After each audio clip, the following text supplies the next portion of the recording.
ما دو نوع مضطر داریم، یکی این خواهران و برادران دینی شما، فامیل، همشهری، اهل این مملکت، اهل این قاره، اهل این کره خاکی. خیلی ها مضطر هستن، خیلی ها کاردشون به استخون رسیده تو همین مملکت خودمون و والله قسم راهی نیست، کاری هم از دست هیچ کس بر نمیاد و این گره فقط و فقط با ظهور منجی عالم باز میشه.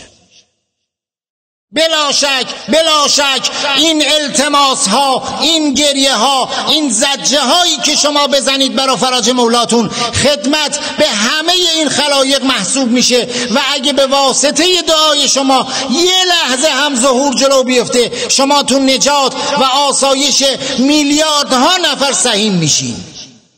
روایات بیان میکنه اون شخصی که مضطره و تو حاجتش رو برآورده میکنی، هر چقدر درجهش بالاتر باشه، هر چقدر ایمانش بالاتر باشه، ثواب تو هم بیشتره. ما یه مضطر دیگه هم داریم و اون امام زمان ماست که میبینه این مصائب رو و بسیار سنگینه بر امام و خون دل میخورن حضرت و اراده خداوند تعلق نگرفته که این مشکلات حل بشه مگر با ظهور مولامون و صادر شدن امر ظهور به دست شماست و بستگی به دعا و التماس شما داره.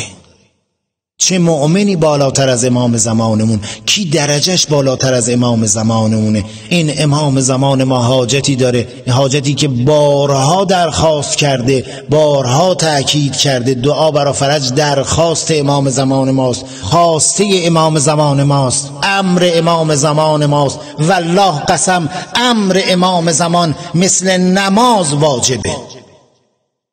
به خدا خجالت میکشم این حرفا رو میزنم، شرماور برامون. اگه درک کنیم این عیب شیعه است، این ننگ شیعه است که امامش مضطره، که امامش آواره بیابون است، که امامش مدام و پی در پی پیام میفرسته و شیعه در اوج بدبختی و گرفتاری بی تفاوته. تکرار میکنم دعا برای فرج مهمترین خواسته امام زمانته و اگر شما در برآوردن این حاجت اهتمام کنی، خدا میدونه چه اجر عظیمی در انتظار شماست و خدا میدونه چه برکاتی نصیب شما میشه.